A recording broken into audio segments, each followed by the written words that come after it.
when thorny legal issues arise, what do? Well, we speak to those who know better. And we're joined on the program now by Senior Advocate of Nigeria, Mr. Kayode Adelola, joins us virtually. Good morning, Senior Advocate, and welcome to the program.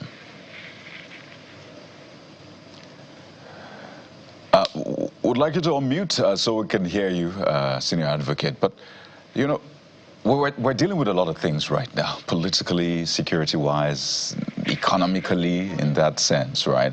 So when this lightning bolt hit yesterday, a lot of people said, oh, come on, really, right now? What am I talking about? INEC's decision saying, well, we're going to remove the David Mark-led leadership from our website, and at this point, we're not going to be honoring any sort of messaging or correspondence from the David Mark-led leadership of the ADC. We're also not going to be acknowledging any correspondence from the Nafiu Bala Gombe ADC group or faction, as the case may be. Why? Well, predicated the decision on the appeal court ruling, which is coming off a case that was instituted at the Federal High Court in September last year. Why? Over leadership dispute. So there's been a lot of debate around what the appeal court means by status quo ante bellum. What should INEC have interpreted status quo ante bellum as? Is this the voice of Jacob and the hand of Esau? Is this politically motivated? But let's start with the law or the legalese, the legal angle of it. What is the most or closest to correct interpretation of status quo ante bellum? Of course, that's in the context of all of the other issues that you're looking at in this drama. All right, thank you. Now let's start with when you say that a court has asked that parties maintain status quo ante bellum. It simply means that they should maintain the position they were before, in a manner of speaking, hostilities began in court or before the case was filed. Let's put it that way simply. So then the question is, what in this situation would we regard as ante bellum?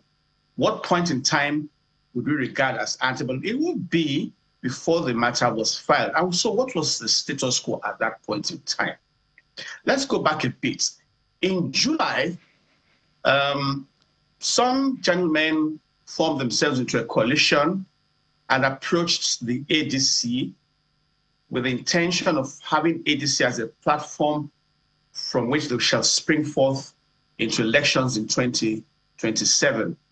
Of course, ADC had existed, and so they had a chairman, they had a vice chair, and they had the exco, they had a working committee. But I don't know what relationship they had with Mr. Ralph, who was the chairman at the time.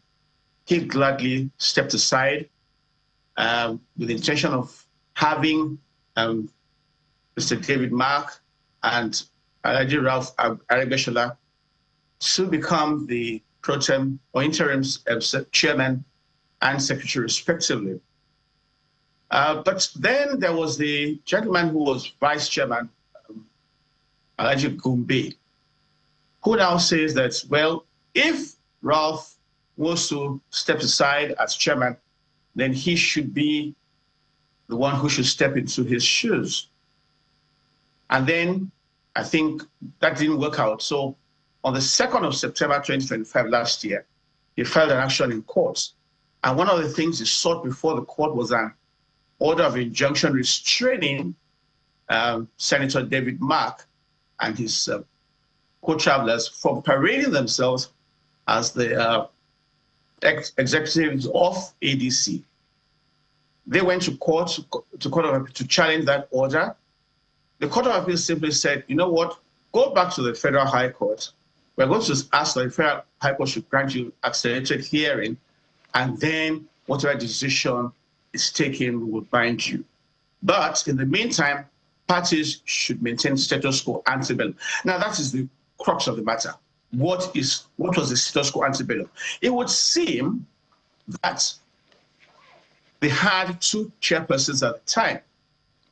Ngombe was saying he was, David Mark was the interim chairman, and so who was the chairman at the time? and who should we regard as the one who we could regard as having held the position ante bellum before the matter was filed. That is the. Just before you land on that point, I'd like you to please hold on to that for a moment. We need to take a quick update from Plateau State. I'm sure you're also following the situation unfolding there. And we're joined now by the police PRO of Plateau State Command, Mr. Alfred Alabo. So, Senior Advocate, please give us a moment. Let's quickly walk through an update from Plateau State, particularly from the police, and then we'll come back. So please pardon us. PRO, you're welcome to the program. Naturally, we want to know what the situation of things are, particularly after what we saw yesterday, the unrest, the uncertainty, the distress that a lot of people were in, and the video circulating, a young man being beaten and left for dead in front of Unijust. So first, speak to us about that situation. What exactly happened? What is the state of that young man? And tell us, how many arrests have been made following that Palm Sunday attack? Because a lot of people want to know how far we are with justice.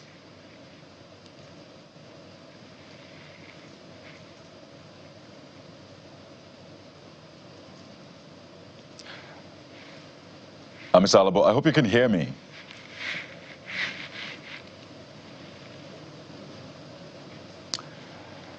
All right, we'll try to reconnect with the police PRO. I understand that you need to unmute, Mr. Alabo. Please unmute so we can get your response through. Thank you.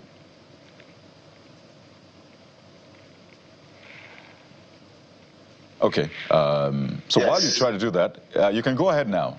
We can hear you. All right, thank you. Concerning let me start from where you say what you saw on the social media. As I speak to you, I have not. Can you hear me? Go ahead. Okay. We have not received the report, though we saw some videos on social media concerning what is trending. Can you hear me, please?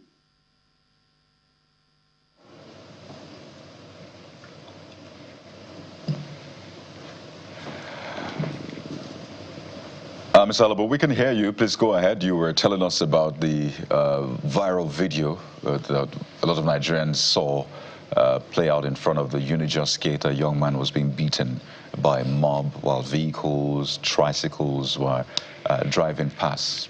There was no security present as far as we could see at that point. So it's important to get an update on that. And you were speaking to that. So if you can hear me, PRO, please confirm. I can't really get you clearly here. It's okay, but you can go on with your point. We can hear you.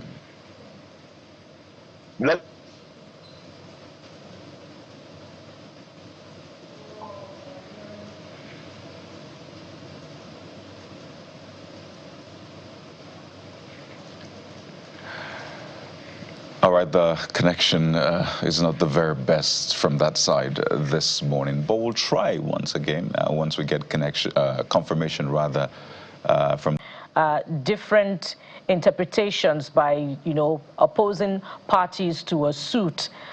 We could cite quite a number, when it was between the River State Assembly on the one hand and the River State government on the other hand, some months down the line.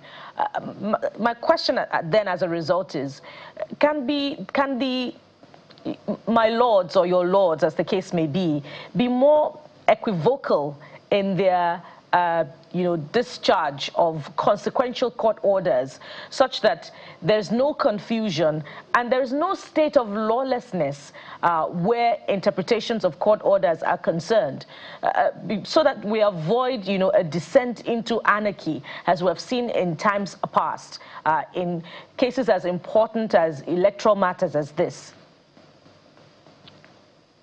Yes, we need clarity of court orders. But then again, unless one wants to be mischievous, when you read court orders, you can tell what they mean, especially when you put the court order side by side what was brought before the court and what made them grant that or give that order. Now, as I said, we want a situation where the order given by the Court of Appeal, which clearly simply says, go to the Federal High Court, get the substantive matter done, and then come back. We don't want to take this interlocutory application. We don't want to, like you said, degenerate into a state of anarchy. Not at all. But parties, litigants, their lawyers must all be very frank in looking at things objectively. But obviously, when it comes to politics in our country, objectivity often, and I say so with all due respect, often is thrown out of the window. People want to pull decisions of the court by the hair into their own turf, whether it fits in or not. So we as citizens must be the ones to say, well, we support you on this side or support you on that side, but let's be frank. The court order which you are contending has not ruled the way you want it to be viewed. We do not want a situation where in 2027 we'll have only one political party running for election. ADC, PDP, NNPP, and all the others must put their houses in order. And time is running out very fast. We, as the electorate, will be the ones to suffer if, at the end of the day, we don't even have choices. Because I don't think the court or INEC will have had anything to say if the parties within the party now are not gone to seek some sort of redress in the court. The Senior Advocate of Nigeria, quite instructive there, some of the points you have made, particularly for young people as well. I really hope they're listening. We have to thank you so much, Mr. Kayode Adelola, Senior Advocate of Nigeria. Thank you for your intervention on this. Thank you very much. We'll take a moment now, and when we return, we'll get into the heart of the matter itself. Senator Dino Melaye joins us in a moment. Stay with us.